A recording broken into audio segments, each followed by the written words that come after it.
Hey, everybody. Good Thursday morning to you. This is your girl, Sabrina Bree, not Brianna, and I'm actually wondering if my camera is on. I probably should have figured that out before the show started, but listen, I want to make sure I'm not fuzzy to y'all. Anyway, happy Thursday.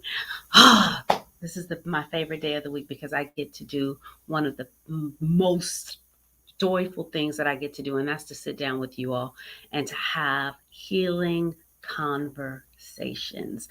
So, you know how we kick off every show?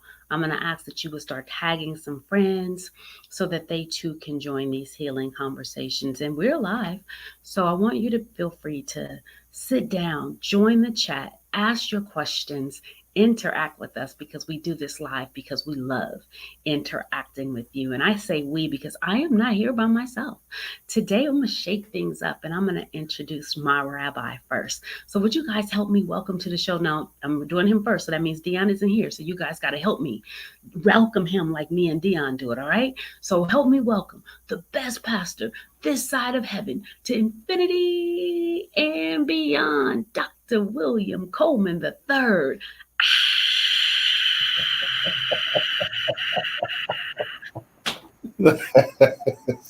That is just funny every time I hear it. That never gets old.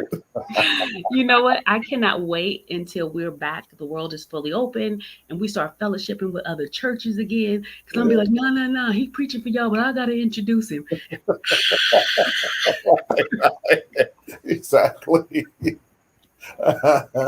Right. See, we have to give you a new position and call you the MI the what was it the MIP, right?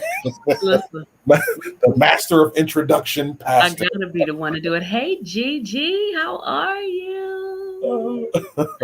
Pastor Gigi and I went to college together. Oh, awesome. We met at Contra Costa College. Yeah. We got our AA together. We held each other up. Hi, sunshine. Thank you, ladies and gentlemen, for joining us and for hanging out. We're a little late today. We're running. This is a marathon. Keith, Danielle, welcome to Thursday's edition of High Tea. And you guys saw the commercial that happened right before. We are in a marathon sprint. The book, The Pain of My Inheritance, My Mhm. Mother's Wound, launches tomorrow. It Awesome. will be available on Amazon, paperback and Kindle edition. So if you haven't gotten it, I want you to get it. But most importantly, I want you to pay attention to the advertisement that's up there now.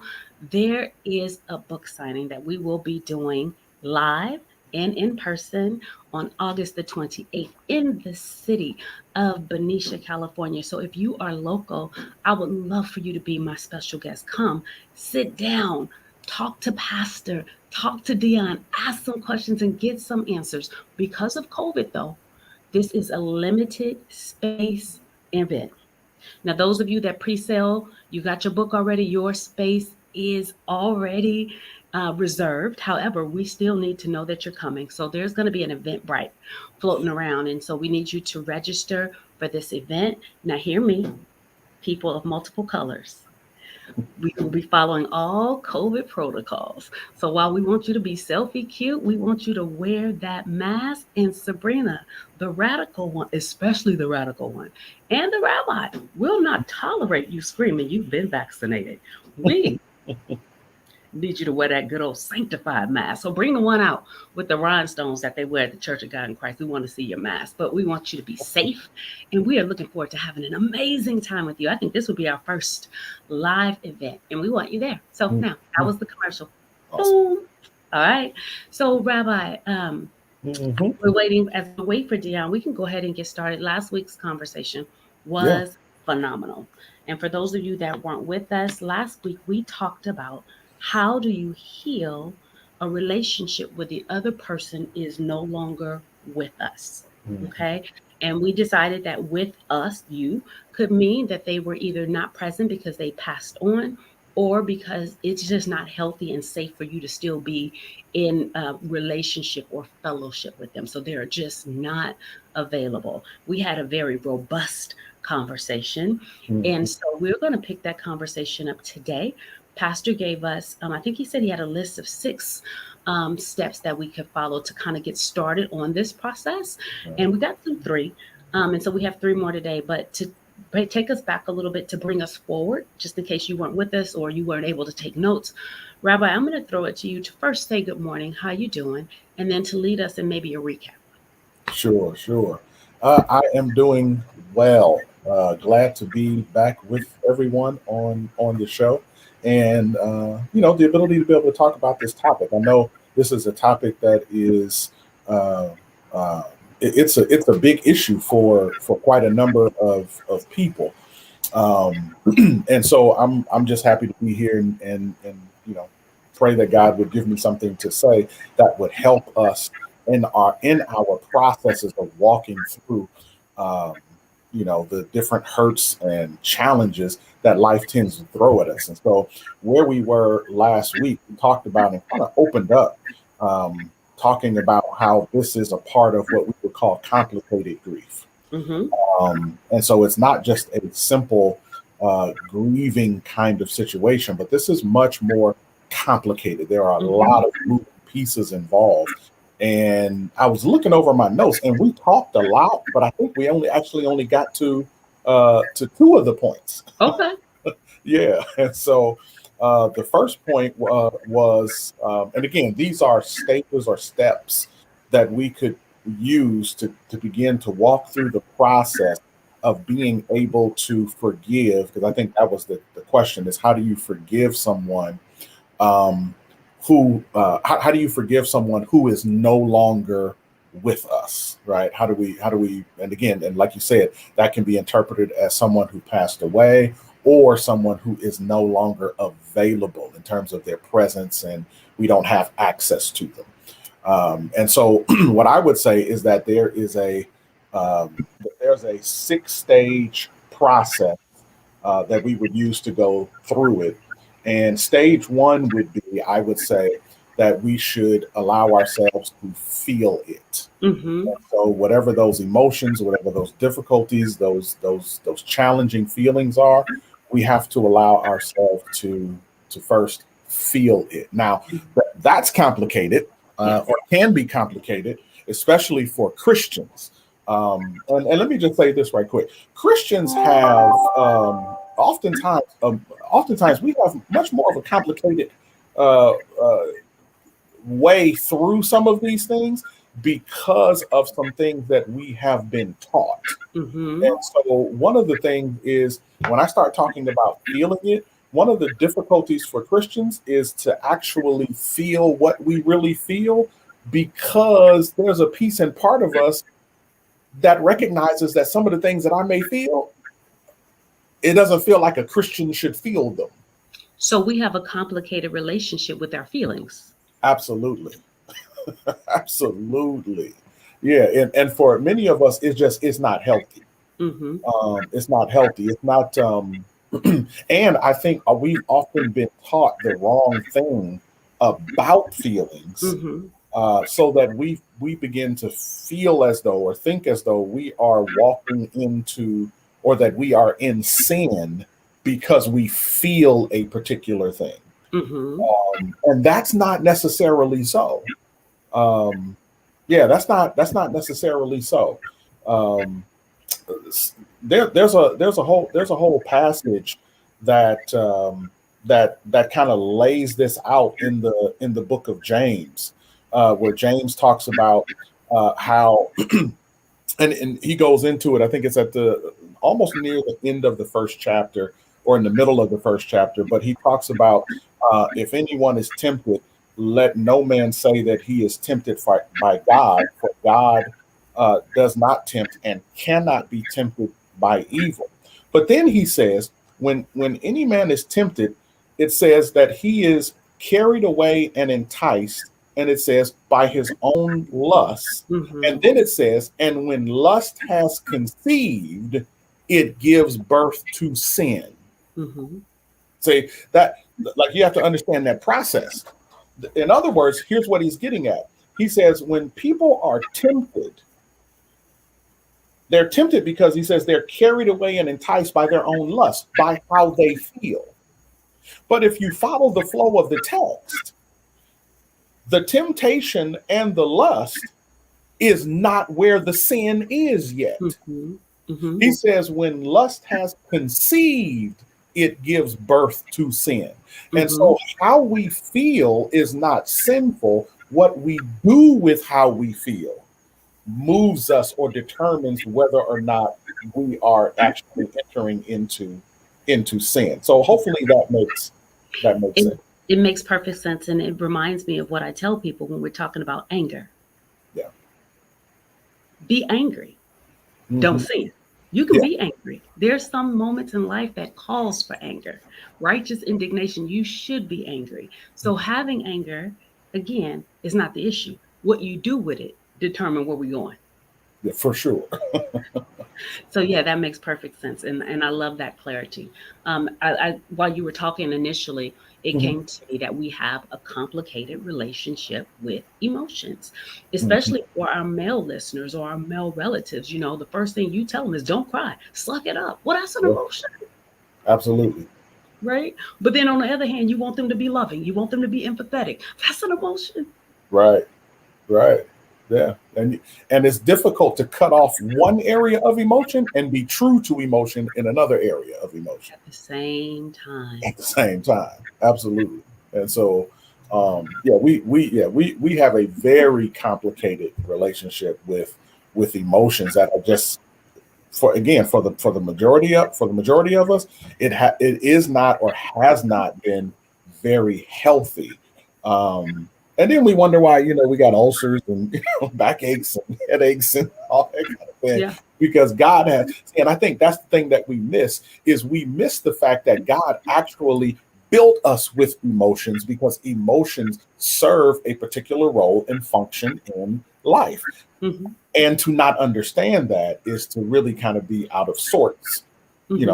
as we begin to walk our way through life. So yeah, we I think we have to, for the majority of us, we have to kind of have sort of redevelop our concept and idea of the emotions that we have, and allow ourselves to really feel what we feel. Because here's the reality. Hold on, Pastor. I want to bring Dion in. I want to say hi to Denisha. Hi, Denisha.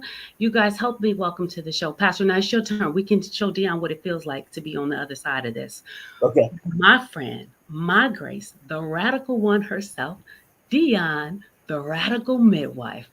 Welcome to the show, Grace. Whoop, whoop, whoop, whoop, whoop, whoop, whoop.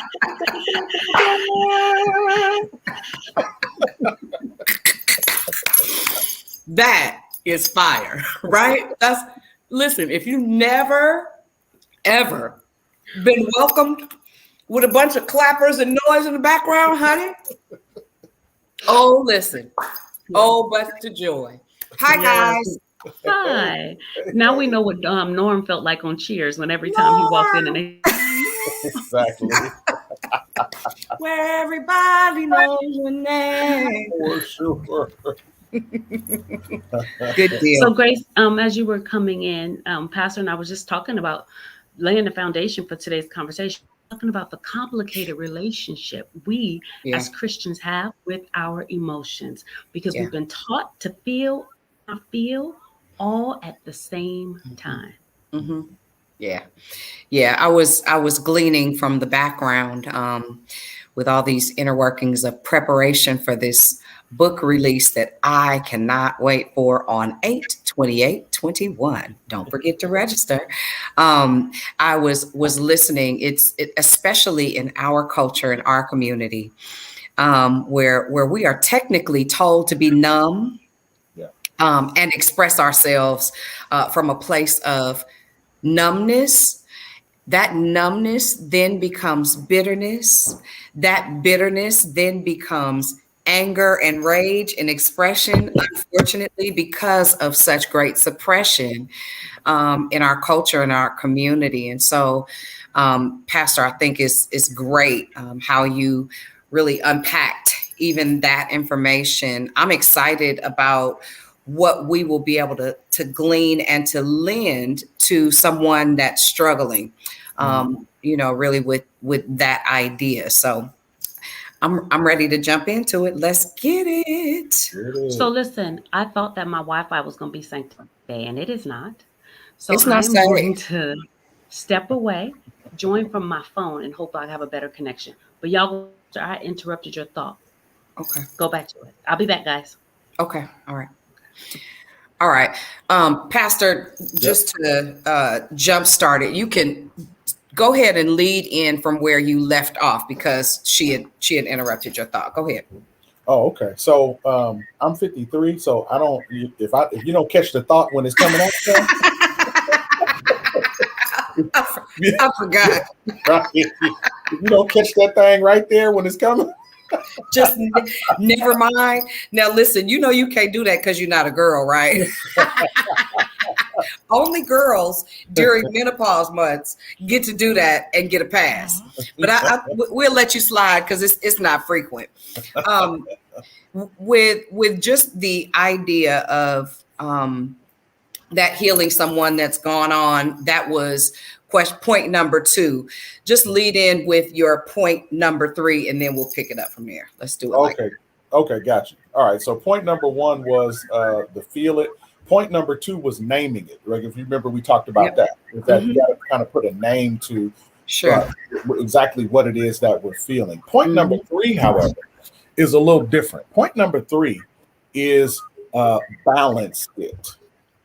Okay, balance it. And this is where this part is extremely important, because once you feel it and once you name it, you're going to be heavy on feeling what you feel, and as we say, into our feelings. And what's needed at that point is we need to be able to balance the negative feelings with something that is good, right, and positive. In other words, and here's what I mean. When I say balance it, I can guarantee you, and I'm sure that you have a testimony to this as well. I can guarantee you, for all of the negative stuff that we have experienced from other people, things that that people have brought into our lives, the difficulties, the struggles of relationship, all of that negative stuff that we need to actually forgive somebody for who's not here, I can almost guarantee you that along with those issues, problems, difficulties, and struggles, God has added with the rain some sunshine. Yeah. And the tendency is we overlook the sunshine and focus on the rain. And if I'm going to be sane, what needs to take place is I need to understand the rain, but now I need to balance it with the sunshine. And so if my father wasn't here, or my mother wasn't here, or they didn't do what they were supposed to do, or they mistreated me, I guarantee you, God had somebody at church or the neighborhood or in the family or somebody else that came along and helped to balance that. Give you some what you didn't have, and you need to be able to recognize and celebrate that while we are dealing with the reality of what we need to deal with. So that's number 3, is that we need to balance it. Does that make sense? Not only does it make sense, but it will probably help someone. And you know, I got a story for any and everything regarding healing, especially when it comes to paternal or maternal. So for me, and I tell these types of stories all the time because they really, really help me. I'll even give you a recent example of during probably one of the most revelational times of the history of my mother and I's relationship, as stagnant as it has been, and as long and arduous as it was. There were moments where I needed something that was maternal. I needed something, and this may lend or help for someone that is struggling, even with their sexuality. Get this, listen to me deeply. I needed the reference, the reflection, the nurture of a mother figure. And what God did for me specifically was gave me the gift of a Cindy Bellinacci and a Miss B over there at Every Day's a Gift at 2515 Springs Road, right here in the city of Vallejo. Cindy is one of the most fiery Italian women I know. She's owned Good Day Cafe. She now owns Every Day as a Gift and Saks hot dogs. Now, I wasn't saying that just to give them a shout out. out, but I'm saying Every Day is a Gift is a faith-based gift store. Mm-hmm. The atmosphere of that store is nothing but nurture and love. The atmosphere of that store is reflective of God's goodness, his care, his kindness. But the arms of those two women during the time that Josiah was ill was the safest space on the planet for me. Mm-hmm. And I would go there at least 4 times a week, 5 times a week. And I would sit with those old women, and they would pour into me like nobody's business. They would speak life into me and hug me and kiss me. And I mean, it was just the most empowering, invigorating moment. At the time, my mother and I were not speaking, period. Yeah. It was a very icky space and place for me. But God is so witty and wise. He is so forward thinking. He is such an omniscient God that he has an uncanny knack of connecting us with people right in the moment that we need to level that balance, to step into that balance from a place of brokenness, from a place of pain. And in that atmosphere, in that arena, in that area, if you are paying attention, his love will extend from heaven and the kingdom will come to earth to embrace the broken places of you and render the balance that you need in that moment. Had I not had those two women, had I not had those two women in that moment, because of the nature of what I was dealing with, I'm not sure that I would have survived without being a casualty of my imbalance. Yeah. Right? Because I was out of whack. I was, I'm running back and forth to the hospital. I'm dealing with this, I'm dealing with that. And then on top of it, I got familial struggle. I didn't have time for that. Yeah. Right. And so the recompense or the compensation for, isn't it amazing how Calvary put everything in the equation? Anything that could come up, it did. And not to over spiritualize it, because it wasn't just like we just talked about Jesus. It wasn't like we just talked about God. But what we did talk about was the importance of relationship. Yeah. I say this frequently. When God wants to bless you, when he wants to expand you, when he wants to balance you, when he wants to change you, when he wants to encourage you, when he wants to move you from here to there, he sends you people. Yep. You don't heal without them. It's impossible. You don't heal without them. Yeah, it's impossible. Not you might not. Right. Not you kinda, sorta. Right. You do not heal. You do not grow. You do not expand. You do not balance without people, because you need even people to say, hey, so you're a little thrown off, huh? you're a little out of whack. And I can say that even with regard to you and I and our relationship. And Sabrina, just wave your hand when you're ready. I'll pull you in. Under whatever circumstance with our relationship, it has been, I moved back to California in 2014. Yeah. So 7 years of relationship. Yeah. Right. And relationship at a very crucial moment in my life. I'm going to take a minute before you jump in, Pastor. I know Sabrina didn't hear half of what we said, but I'm gonna pull her back in before we go further. Okay. Hey, Bree. Hey. Okay, good. We can hear you. You stable? All right, you got you some balance?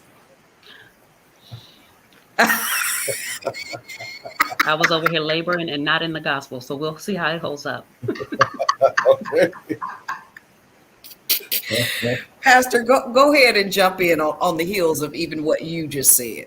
Yeah, no, I concur, and I think that's one of the things that something you said, and I think that needs to be sort of a rethought that we have in our head, which is you need people, and to this extent, you don't even know if you're a loving person until you get with people, right? Because if it's just me, absolutely I'm loving. Absolutely I'm patient. Absolutely I'm kind. Absolutely, I am so forgiving. Lies. You ain't never seen nobody no more forgiving than me until you introduce me to people. People become the mirror that shows us who we are, Yes. right? And so, and there are ways in which we could never grow. There's ways in which we could never develop. There are things about God that we will never, that we there are ways that we can't even get close to God without people, right? I Um, agree. John says it this way. John says, how can you love God whom you've never seen, Mm-hmm. right? And you can't love the people that are around you every day, so that we don't even know if we really love God until We we connect with people. fight through loving people. That's good. Ramona said, I'm so loving. That was pun intended. Absolutely. Absolutely. I agree. Yeah. It's impossible to decipher Yeah, it's without impossible. people. Yeah. Mhm. Yeah. We need people. So yeah. Yeah. So all right. So here we go. Are we finished with that one? You want me to Yeah, move on go to the ahead. next one? Okay. Moving All right. Here on. we go. So number 1, feel it. Number 2, name it. Number 3, balance it. And then number 3, trash it. Trash it.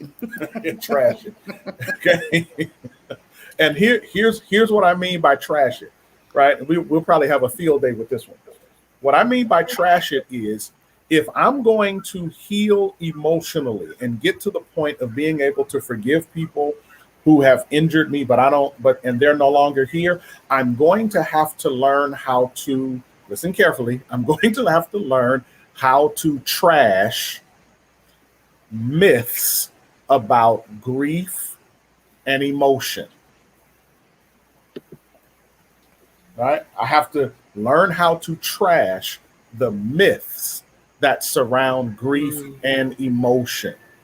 And this is one of the things that holds many of us up, right, from actually moving forward and healing, because we are inundated with myths about grief, about loss, about healing, about emotions. And that stuff keeps us actually extremely unhealthy, because we can't get to the reality of where we need to get to, because we're too busy servicing myths, right? And so one of the myths is, I'll throw out one, and then I'm sure you guys have some that that you know. But one of the myths, and especially like if someone has died or something like that, is we have this myth of being strong, right? Well, I gotta be strong, and I've never met anybody that knows what that means. Mm-hmm. I've not met one person who could tell me what that actually means, right? Oh, I gotta be strong for X, Y, and Z, or I gotta be strong for blah blah blah, and that is absolutely a myth, right? It's almost this savior complex that you feel that you have to be a certain way for other people, and if you're not however you feel you have to be for other people, they're not going to be okay, i.e. you're their savior. That is a myth.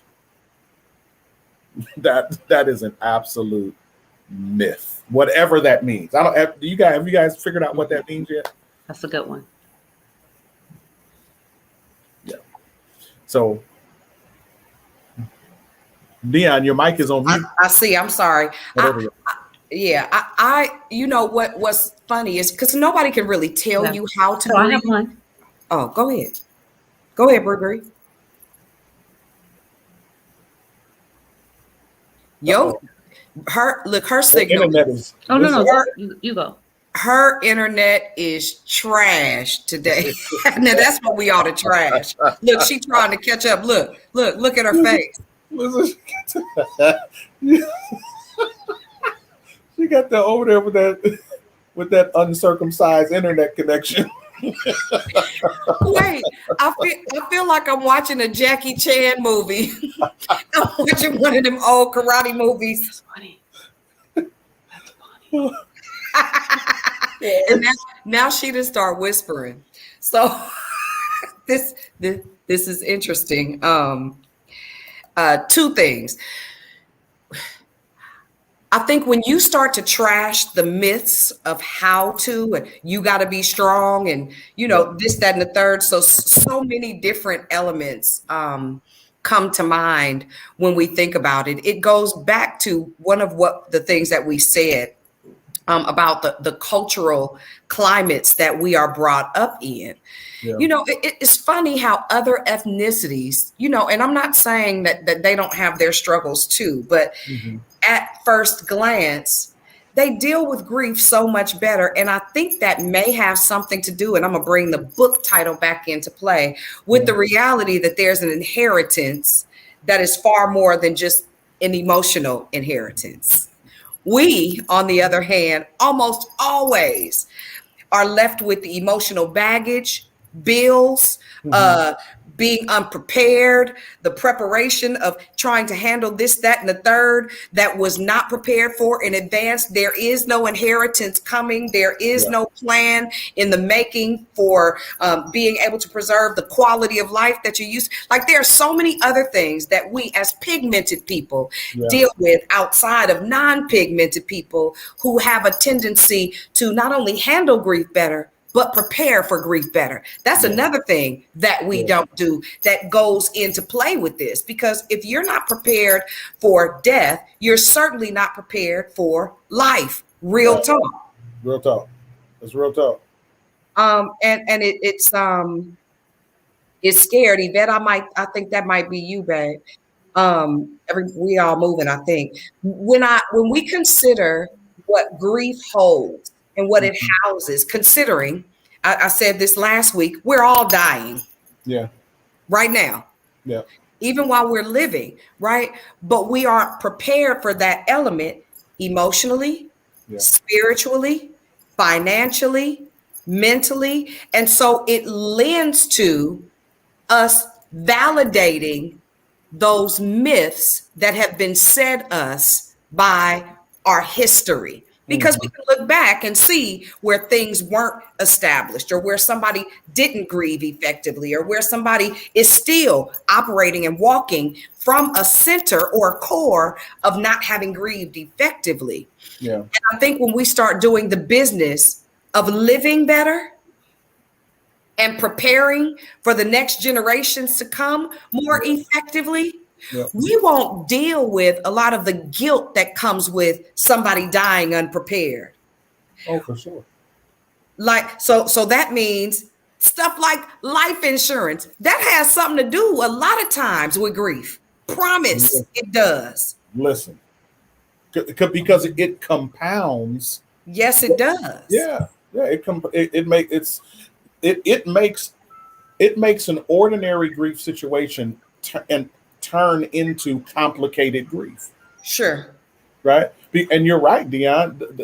When we don't have insurance, which every single solitary Black person ought to have. Listen, I've said this for years. Right. We go out in the street and we march, Black Lives Matter, BLM, all that kind of stuff. How about this? How about everybody take out $1 million policy on everybody in your family? Right. You take out $1 million policy on everybody in your family, and people discover that every time you kill a Black person, a Black family gets $1 million. I guarantee you, stop. Black lives will start mattering immediately.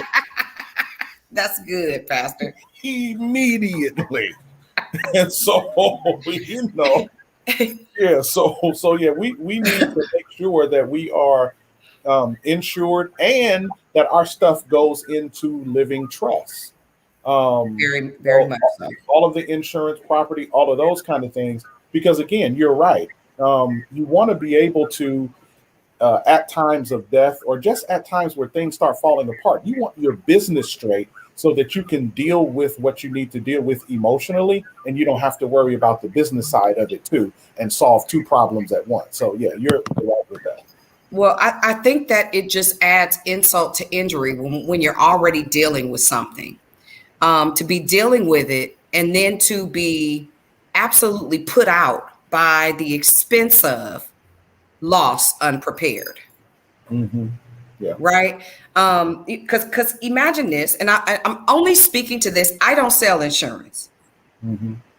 This is not, I'm not hustling. I don't sell insurance. I have people connected to me that do annuities, all of that stuff. Yeah. Yeah. This is from being in a place of a community leader or a community advocate or a minister of the gospel and having to write a check for someone who did not have things established or use some of Declare Victory's money to make sure that somebody got their final expenses taken care of. Mm-hmm. When you experience somebody who's already dealing with depression, Yeah. anxiety from unexpected grief and loss, and then you see the outcome of attempting to plan a service or things of that nature, and we're still talking about forgiving somebody that's gone. This all goes together. It's very married.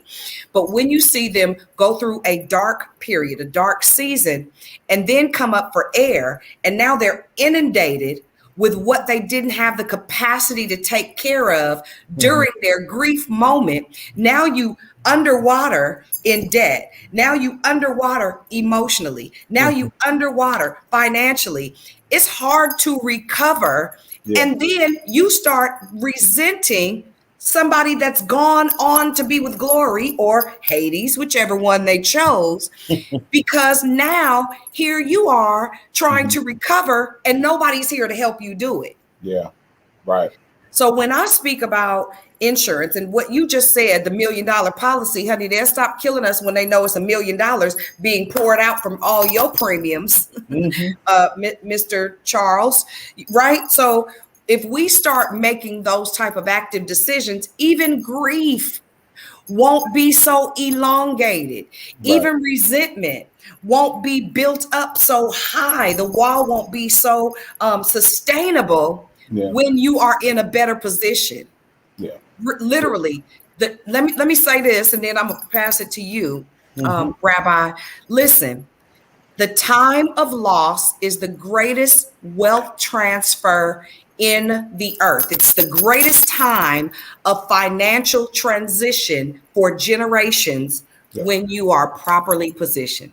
Right. And it really does. And not expecting to die. I'm not telling you to go take $18 million policies out. We can't probably afford to do that. But what I am saying is it helps you not be angry. Helps you not be bitter, because somebody right now watching is mad because somebody died unexpectedly and no one was prepared, and it became their responsibility with issues already in the workings before. Right. Yeah. and it compounds it when the person that you're responsible for burying or you're responsible for their final expenses, that was the person that hurt you or abused you. And then on top of that, they leave you with all of that responsibility. So the financial part of it, the business end of it, is a whole other thing that we do have to pay attention to. And so, and these myths are difficult in this sense. When I started, what I said was the first thing is to feel it, right? The second thing is to name it, and the third thing is to balance it. This one here, this trash it, if we don't deal with these myths, they have the ability to render useless the first three things. Right. And here's what I mean by that. Because there are some myths that we kind of give ourselves to. And like, for instance, one myth is what I call the replacement myth. Right? The replacement myth. The replacement myth is because it's an attempt to feel better. So what I do is I take, whatever the issue is that the person who hurt me, who's no longer here, instead of dealing with that, instead of feeling it, naming it, and balancing it, the first three, what I simply do is I replace them with something else. Right? And you've heard this kind of loosely throughout the years on TV, and people have said this, and they'll kind of joke about it and say, well, the easiest way to get over an old man is to get under a new one. Get Listen, a new one. that is trash. That is Sabrina, trash. fix your face. Don't tell all your business. Absolutely. Listen, that is trash. And so, I'm telling you, and we kind of use replacement as a therapy. Yeah. Right. And I'm telling you it is a myth. And literally it's trash. Another myth is, well, I just need to be by myself right now. Mm-hmm. Right. No, actually you don't. Dion spoke to that earlier, about the need of people. Another myth, I got to keep busy. I got to keep going. I got to keep busy. Right. Like, listen, all of that's trash. Trick. Trick. Those are tricks. Those are myths. And those myths, all they do is they provide temporary pleasure, but they prolong a problem that should take really maybe like a month or two, and it stretches it into years. Right. One of the things that I think we miss out on too, like if you go back to ancient Israel, it was interesting. Ancient Israel had what was called a time of mourning. Mm-hmm. Right. And their time of mourning, it was like 30 or 40 days or what have you.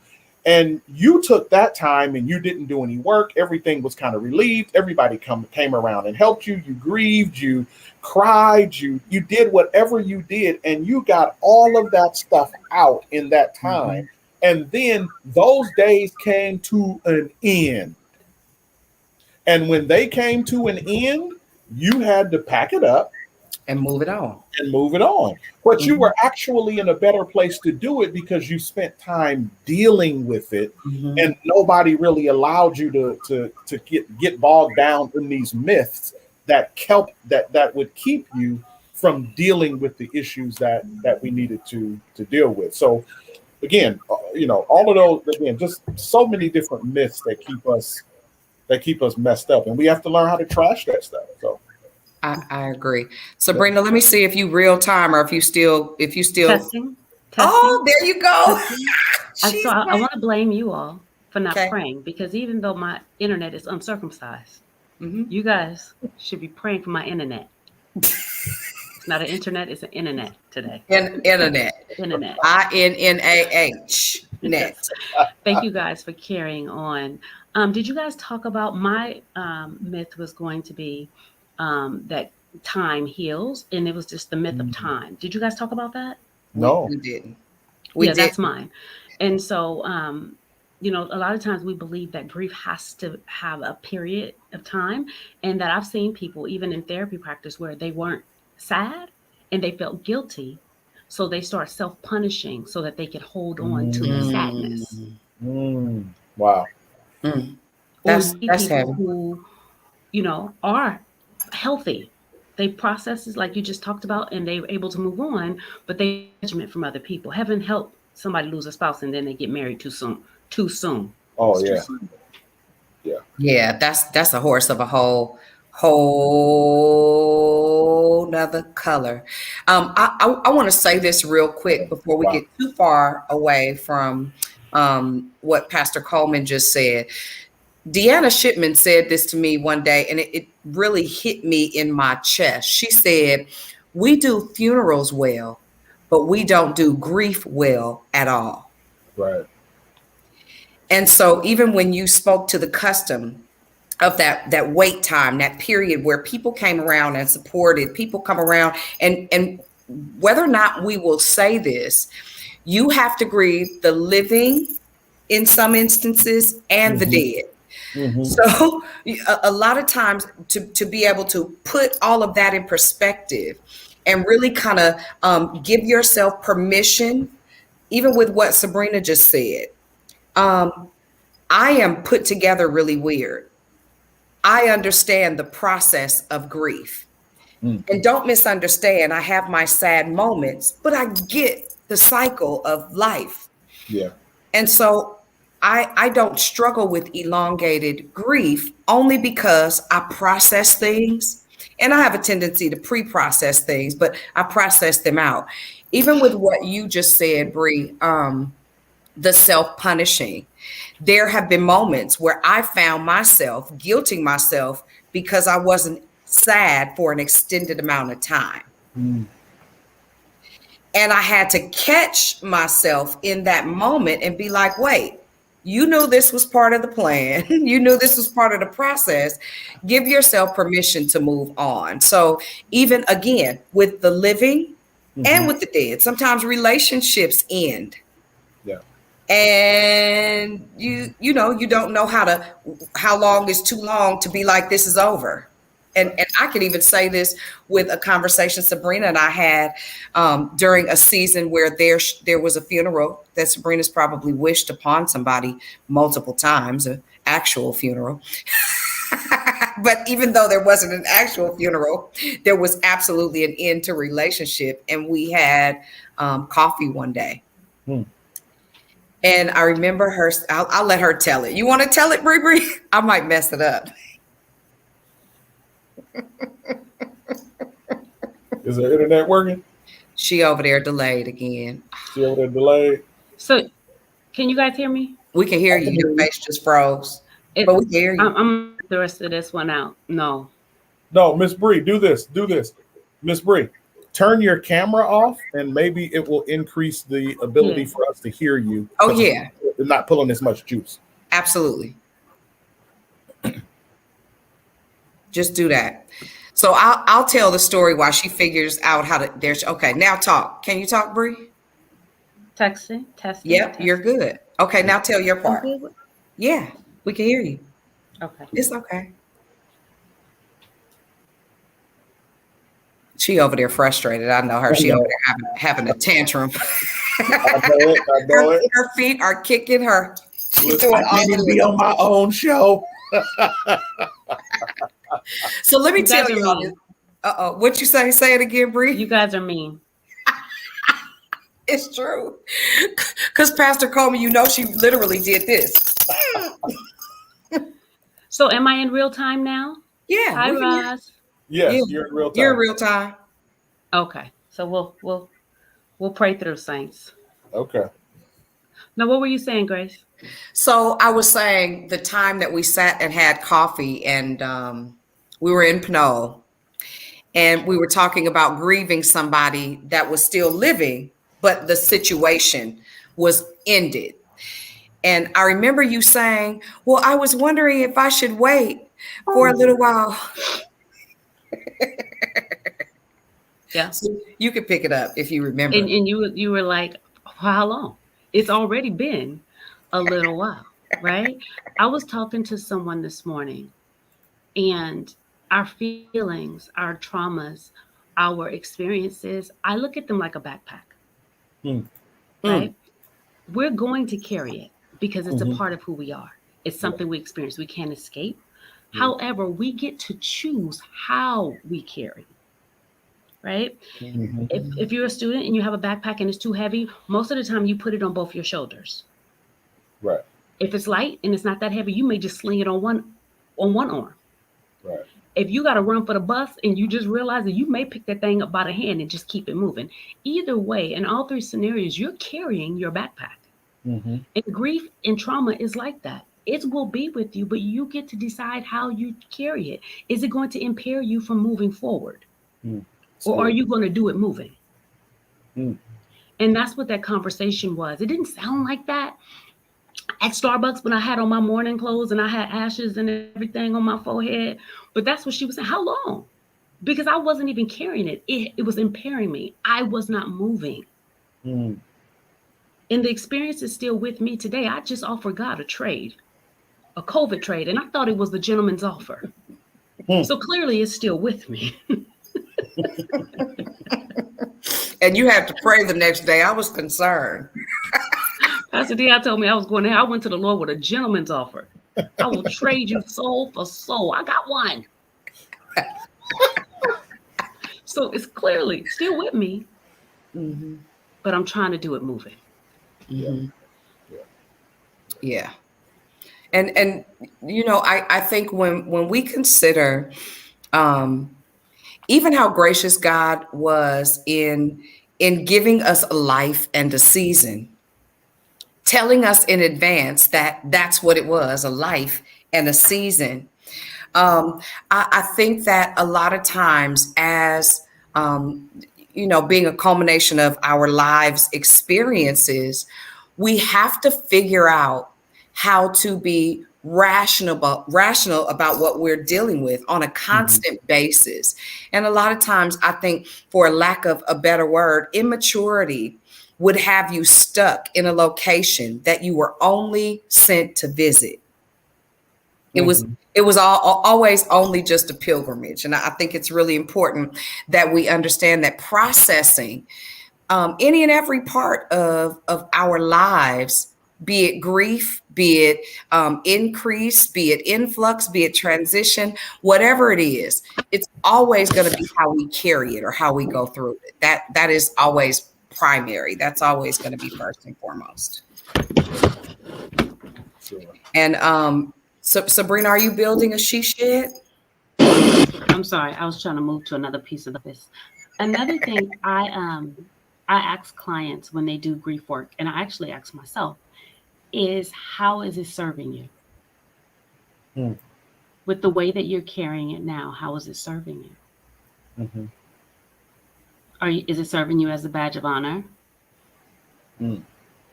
a memorial? How is it serving you? Because Right. most of the time, if we're honest, it's not serving us well.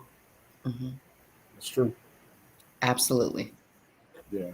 And that's 90% of the battle, is really understanding how anything, all things are serving us. And Danisha, I saw your message. I didn't post it publicly on purpose. I'm going to send you an inbox message, nor did I address it publicly on purpose. But I want to get somebody to you that can assist you in answering that question from an informed place. I think that's Mhm. really important. And we want to get you some assistance. I believe it's a question for Pastor Coleman. So I'm going Mhm. to send the question to him, and perhaps you guys can talk offline about what it is that you shared. I think he would give you some excellent insight and information on how to approach the question, the lengthy question that you asked. Just FYI, I didn't want you to think we forgot. Um, all of that being said, we're approaching the top of the hour. We only got a couple minutes left. You're very welcome. My pleasure, hon. And I want to give Rabbi an opportunity to address the last of his assessment and his questions and statements. And then Sabrina, maybe you can come off of being blacked out for just a moment to close the show out. I'm gonna give it to you, Pastor Coleman. Okay, got it. All right. So the first one we looked at is first step is to feel it. Second step is to name it. Third step is to balance it. The fourth step is to trash it. And then I would say that the fifth step is to address it. And this one is important because you don't want to just let things go. You actually want to give things the time and attention that they need. However, in order to, the reason why the first four are what they are is because what we need to do is we need to get ourselves mentally and emotionally ready to be able to address what we need to address. And so the question becomes, how do I address it if the person is no longer here? Two ways to, well, there's a few ways to do that, and I'll offer two just briefly. One, um, find someone else and talk out what you would have said to the other person. Say it to this, to someone else, someone who is living, and and tell them what it is that you need to do. Right? That there's an issue, there's what have you that you've had with this particular person, and you need to address it with someone, and have that person there as a sounding board, and allow and ask them if they would be willing to allow you to address what you're feeling, and whatever it is. Ask them if they would allow you to address them as the other person. um, and you kind of set up, some of the parameters that needs to be set up. But it gives you the opportunity to voice it. It gives you the opportunity to be able to get it out. Contrary to popular belief, when we don't address things in life and we kind of swallow them, those things don't really go anywhere. They just get packed down.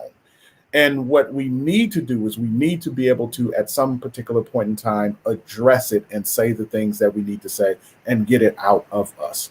The second way of doing it would be to get a picture of the person. You could go to their gravesite if they're not there. There's a practice of being able to imagine the other person sitting in a chair opposite you.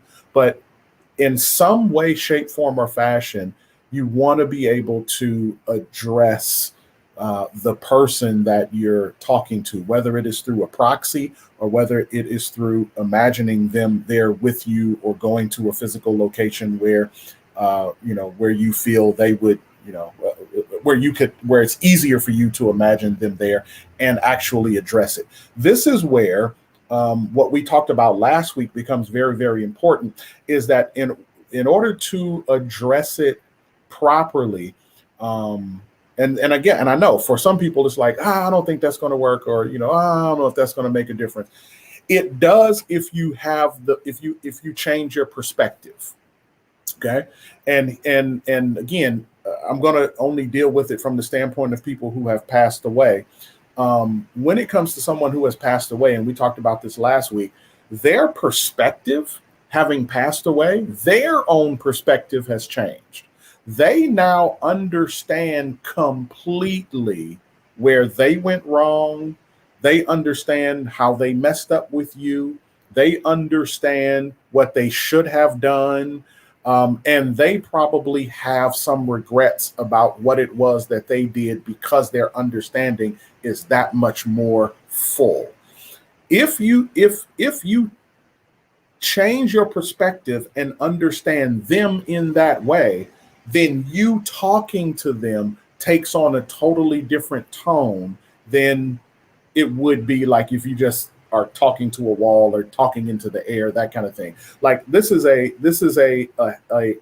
mental, emotional exercise that actually is a little bit difficult to do until you get into a little bit better of an emotional, healthy place, which is why you want to do the feel it. You want to do the name it. You want to do the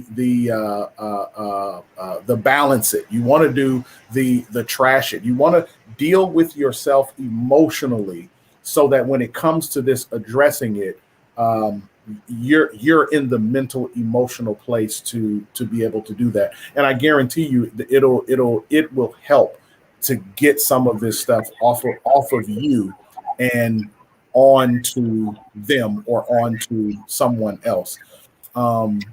So yeah, a lot more to say about that, but I know we're running short on time. The last point is to drop it. Okay. Once we've addressed it, the next point is to drop it. What does it mean to drop it? To drop it means you make a decision. You decide, you make a choice to let it and them go. Okay. A lot I want to say about that, but I know we're short on time, so I'll yield back to Dion and Sabrina.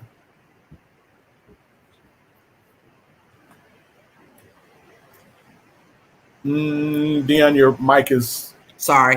Yeah, gotcha. You don't got the Holy Ghost. What number on my mic? You just can't. What you just said was really disrespectful. In that, after you, I a lot I got to say about that, but I'll yield back to Dion, Pastor, Rabbi. That was rude. I talk about decisions all the time. I think any and everything is a decision. And again, we're at the top of the hour, so it's something that we'll have to pick up when Sabrina's internet connection gets saved. Yeah. So I'm going to be sweet and nice and kind and wrap things up for her. I pray that something that was said was helpful. I pray that something reminded you that there is a process to this thing, and hopefully we've answered some questions. Pastor Coleman, I did send you Danisha's information so that you could read her question and get back in touch with her. Awesome. But more importantly, thank you all for bearing with us today with our technical difficulties.